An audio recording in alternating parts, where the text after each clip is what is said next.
രണ്ടാം ക്ലാസ് വിദ്യാർത്ഥിയുടെ ചികിത്സയ്ക്കായി നാട് ഒന്നായി രംഗത്തിറങ്ങി. കൃഷ്ണപുരം കാപ്പിൽമേക്ക് തേവലപ്പുറം ഗവൺമെന്റ് LP സ്കൂളിലെ രണ്ടാം ക്ലാസ് വിദ്യാർത്ഥിയായ അർണവ് S കുമാറിന്റെ ചികിത്സാർത്ഥം ജ്യൂസ് ചലഞ്ച് സംഘടിപ്പിക്കുകയായിരുന്നു. രണ്ടാം ക്ലാസ് വിദ്യാർത്ഥിയുടെ ചികിത്സയ്ക്കായി നാട് ഒന്നായി രംഗത്തിറങ്ങിയപ്പോൾ സഹാനുഭൂതിയോടെ സുമനസ്സുകളും ഒത്തുചേർന്നു.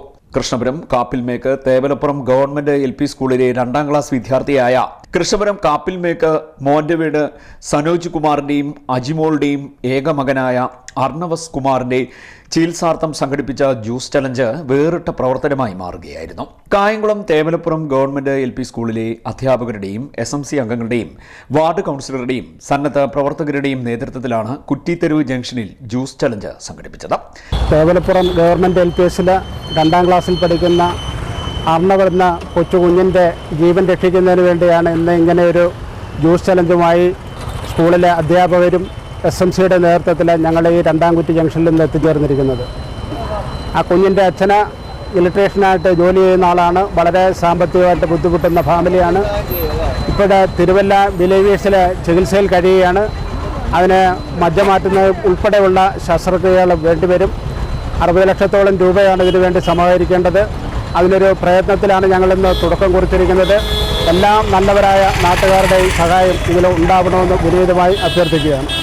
കഴിഞ്ഞ 4 വർഷക്കാലമായി അർണവ് രക്താർബുദം ബാധിച്ച് വിവിധ ആശുപത്രികളിൽ ചികിത്സയിലാണ്. ഇപ്പോൾ തിരുവല്ലയിലെ സ്വകാര്യ ആശുപത്രിയിൽ അഡ്മിറ്റ് ചെയ്തിരിക്കുകയാണ്.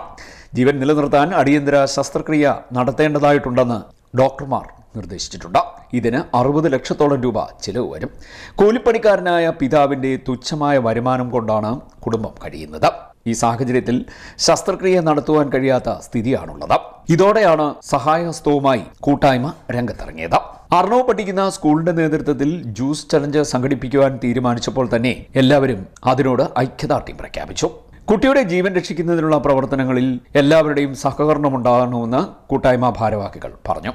സാമ്പത്തികമായി വളരെ പിന്നോക്കാവസ്ഥയിലുള്ള ഒരു കുടുംബമാണ് അർണവിൻ്റേത്. അച്ഛൻ ഒരു സാധാരണ ജോലിക്കാരനാണ്. അമ്മയും അച്ഛനും കുഞ്ഞും അടങ്ങുന്ന സംഘം ഇപ്പോൾ ഹോസ്പിറ്റലിലാണ്. അത് കാരണം അവരുടെ ദൈനംദിന കാര്യങ്ങൾ പോലും മുടങ്ങിയിരിക്കുകയാണ്. അപ്പം നമ്മൾ സ്കൂളിൻ്റെ നേതൃത്വത്തിൽ അധ്യാപകരും SMCയും ജനപ്രതിനിധികളും ഒക്കെ ഉൾപ്പെടെ ഒരു ചലഞ്ചായി ഇതെടുത്തുകൊണ്ട് എല്ലാവരുടെയും സഹായം അഭ്യർത്ഥിക്കുകയാണ്. അപ്പം 60 ലക്ഷം രൂപയാണ് നമുക്ക് സംഘടിപ്പിച്ചെടുക്കേണ്ടത്. എല്ലാവരുടെയും സാന്നിധ്യവും സഹകരണവും ഉണ്ടാവണം. ലുക്കീമിയ ബാധിതനാണ് കുഞ്ഞ്. ആദ്യഘട്ടം ചികിത്സ വളരെ വിജയകരമായിരുന്നെങ്കിലും രണ്ടാം ഘട്ടം വീണ്ടും കൂടുതൽ ഗുരുതരമായൊരവസ്ഥയിലേക്ക് നീങ്ങിയിരിക്കുകയാണ്. അപ്പോൾ എല്ലാ സഹകരണവും ഉണ്ടാവണം. എല്ലാവരും ഈ ഒരു ചലഞ്ചിൽ പങ്കെടുക്കണമെന്ന് അഭ്യർത്ഥിക്കുക. നഗരസഭാ councillor Bithu Raghavan, school HM Mini PT, senior assistant Lathakumari, staff secretary Muhammad Abdul Rahman, അധ്യാപകരായ Sheena M Daniel, Mathew, Sheela Joseph, Saritha Rajan, S Seema N, SMC chairperson Mubeena, അംഗങ്ങളായ മഞ്ജു, അനു, ബിജി, വിദ്യ, ശരണ്യ, സൗമ്യ, അജി, സന്നദ്ധ പ്രവർത്തകരായ ബിജു തറയിൽ, ഫസൽ റഹ്മാൻ, പ്രണേഷ് പ്രകാശൻ, മുഹമ്മദ് കുഞ്ഞ് എന്നിവർ ചലഞ്ചിന് നേതൃത്വം നൽകി. CDNet news, Kayamkulam.